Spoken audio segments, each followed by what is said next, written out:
What's up, barbecue fans? Comfort food season is here, and today I'm showing you how to make barbecue meatloaf.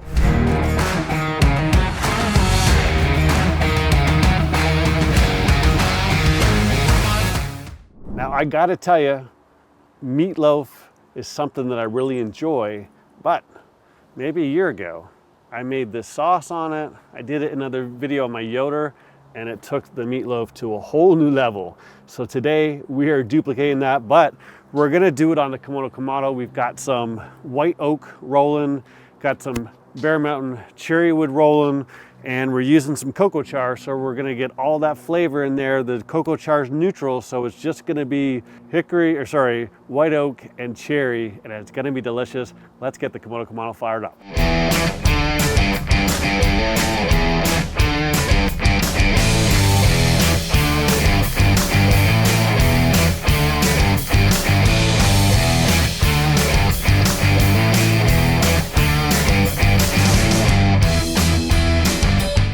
So let's prep our meatloaf. We have one large onion, just rough.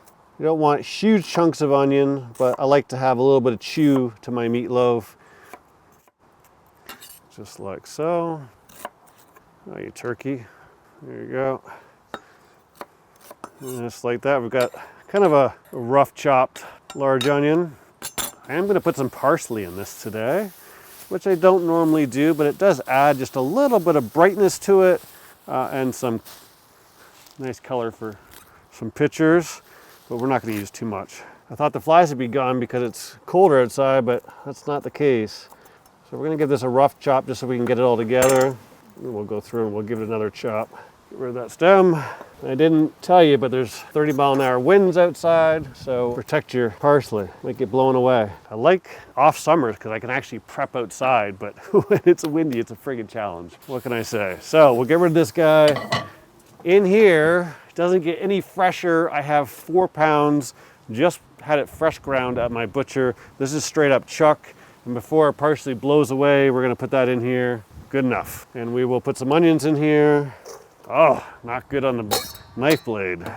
Few other things in here. So, first off, I'm gonna go, I forgot one ingredient, and it's a key one. Let me go get it. All right, so first off, what we're gonna do is we're gonna break out the beef a little bit just so I can get some seasoning throughout it. Don't want it all on the outside.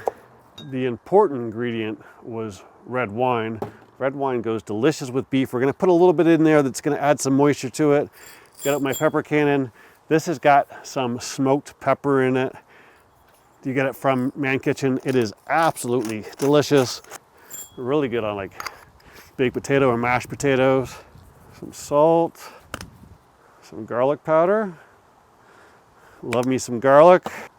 Keep the vampires away. Some onion powder because can't get enough onion. Some Worcestershire sauce. Don't be afraid to use some. This stuff is great and there's a lot of meat here. Then we've got some, see how this has got an S on it? Smoked ketchup. I've made this before. I think I made it in my Burger 2.0 video, and I made it in another video, but if you look at the Burger 2.0 video, it's in there. Smoked ketchup is delicious. This one was smoked with oak. I've got 2 eggs. We're gonna have a fair amount of moisture in here, so we don't really need a lot of eggs. And then red wine. That's just gonna make it a little next level. The last thing we're gonna do is we're gonna use some plain breadcrumbs. Don't use the seasoned ones. We've already put some seasoning in here. And breadcrumbs are gonna do a couple things. Number one, they'll help bind it together, but number two, they actually hold in some moisture. So I should have put those in first. We'll put the red wine on top. A little bit more red wine won't hurt you. And then what we're gonna do is we're gonna mix this guy together. This is a little bit of a messy job. Mix this together real quick. There you go. Oh man, that smells good. Make sure you get the onions throughout it.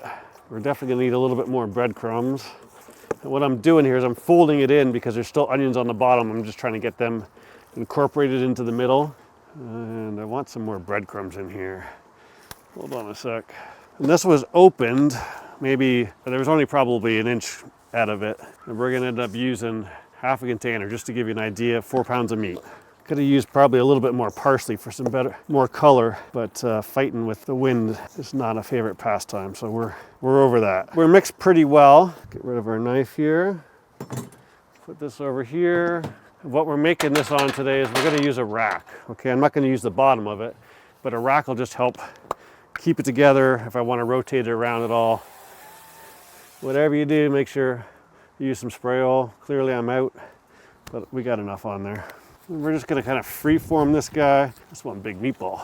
Make sure you give it, you want it pat together, right? We want it to be one solid mass so that we can get some nice slices out of it. Normally I would actually form it in a pan, but today we're going to skip that process. My onions are a little big, to be honest, so it's going to be a little flaky, kind of fall apart a little bit, but I love me some onions, so I ain't going to complain. Sure didn't push it into my rack too far. The other thing is make sure that you try and keep it even, right? Because you want it to cook evenly.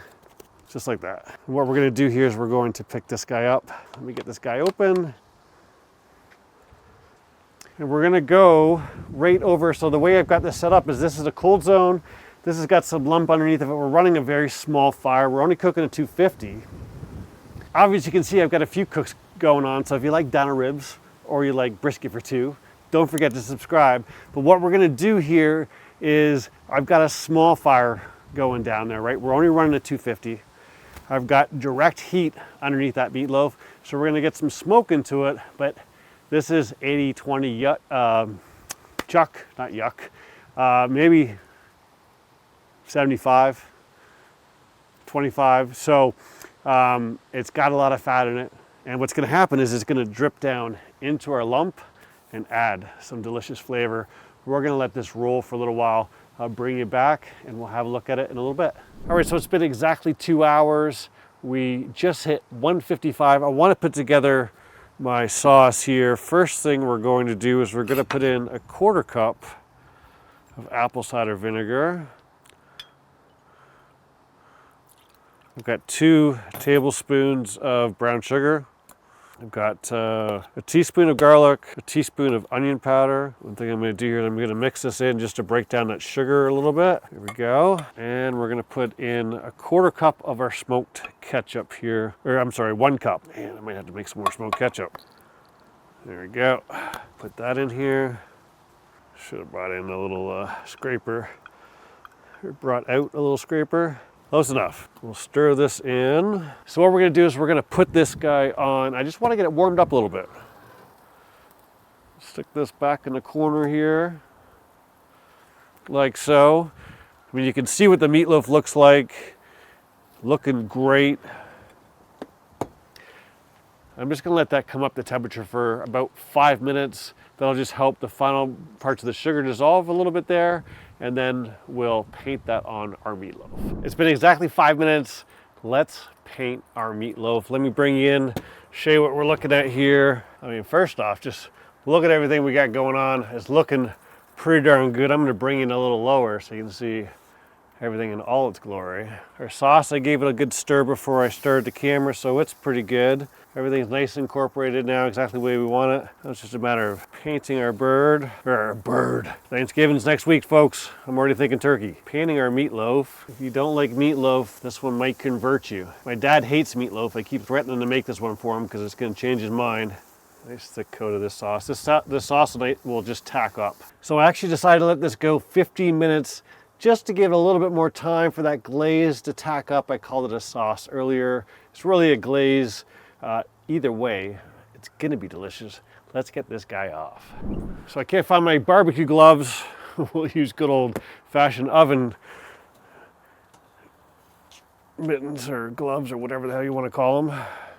Check that guy out. It's looking pretty damn good, if I do say so myself. A lot of moisture here. Really, it's 162 right now, so that's some of that fat that's in there. It's gonna be a super juicy meatloaf.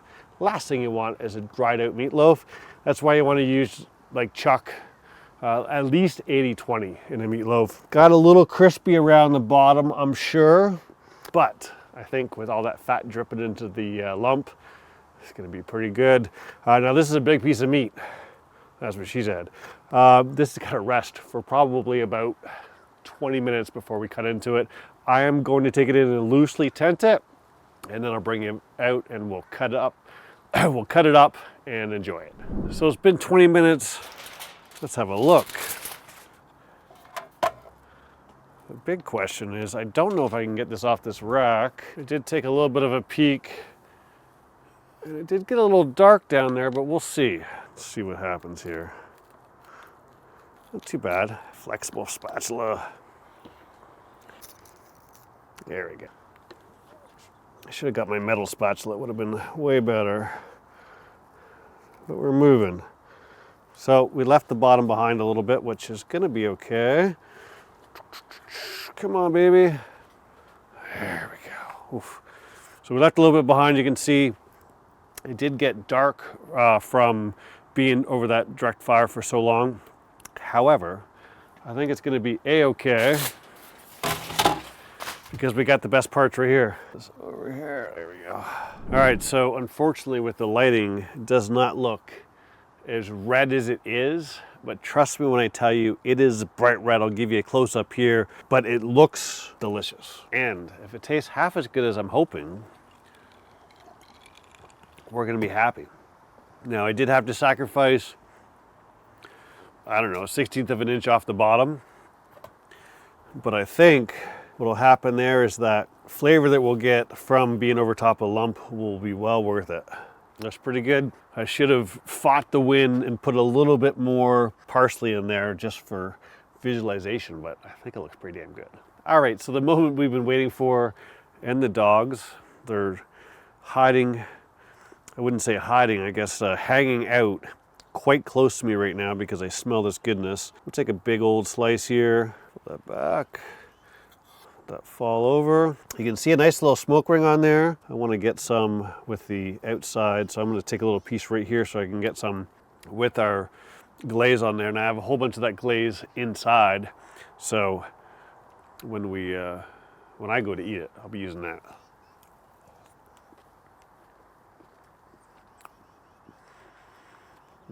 Wow, that's a great taste of meatloaf for sure. One for Ollie. Just loaded for Cookie. No, Ollie, don't touch that. Good girl. Is that good? My camera died right in the middle of my wrap up, so I took advantage of that time to take care of the dogs who were patiently waiting. It is doggy approved. They both loved it. They want some more. If you're not the biggest meatloaf fan in the world, I encourage you to give this a shot. This is absolutely delicious. That sauce takes it over the edge. That smoke flavor, and because we got a little bit of that fat dripping in the lump, it is next level. Thanks as always for watching. If you liked the video, give it a thumbs up. If you're looking for some more Komodo content, I got you covered right here. I'll see you soon.